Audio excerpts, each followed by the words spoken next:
अमेरिकी राष्ट्रपति Donald Trump और इजरायली प्रधानमंत्री बेंजामिन नेतन्याहू के बीच हुई एक सीक्रेट मीटिंग ने पश्चिम एशिया में हलचल बढ़ा दी है।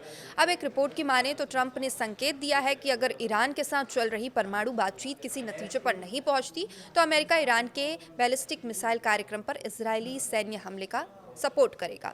अब दिसंबर में हुई एक बैठक का हवाला देते हुए इस रिपोर्ट में बताया गया है कि ट्रंप ने नेतन्याहू को भरोसा दिलाया कि वॉशिंगटन इजरायल की सैन्य कार्रवाई के साथ खड़ा रहेगा।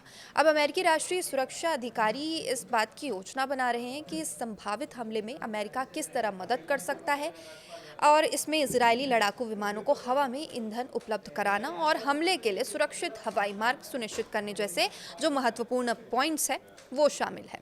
हालांकि अब इस प्लानिंग में एक बड़ी कूटनीतिक बाधा भी है। जॉर्डन, सऊदी अरब और संयुक्त अरब अमीरात यानी यूएई जैसे क्षेत्रीय देशों में सार्वजनिक रूप से घोषणा की गई है वे ईरान पर हमले के लिए अपने हवाई क्षेत्र का उपयोग नहीं करने देंगे। अब इन देशों को डर है कि सीधा टकराव पूरे क्षेत्र को युद्ध की आग में झोंक सकता है और जिससे उनकी सुरक्षा और उनकी अर्थव्यवस्था यानी इकोनॉमी को खतरा है। ये रिपोर्ट ऐसे समय में आई जब ओमान और जिनेवा में अमेरिका और ईरान के बीच परोक्ष बातचीत का दूसरा दौर शुरू हो रहा है।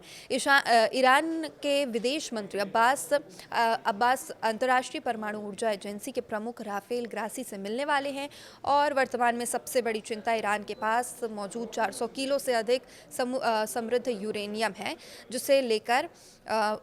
जिसका उपयोग परमाणु हथियार बनाने में किया जा सकता है। अब इसमें नेतन्याहू का कहना है कि किसी भी समझौते में ईरान को अपना पूरा यूरेनियम भंडार खत्म करना होगा और परमाणु क्षमता को पूरी तरीके से नष्ट करना होगा। अब दूसरी ओर ईरान के उप विदेश मंत्री माजिद तख्त रवांची ने नरमी के संकेत देते हुए कहा है कि अगर अमेरिका ईमानदारी दिखाता है तो प्रतिबंध हटाता है तो ईरान यूरेनियम भंडार को सीमित करने पर विचार कर सकता है। अब डोनाल्ड ट्रंप फिलहाल कूटनीति को मौका दे रहे हैं, लेकिन उनकी चेतावनी भी क्लियर दिखाई देती है कि बातचीत की विफलता का अंजाम बहुत बुरा हो सकता है।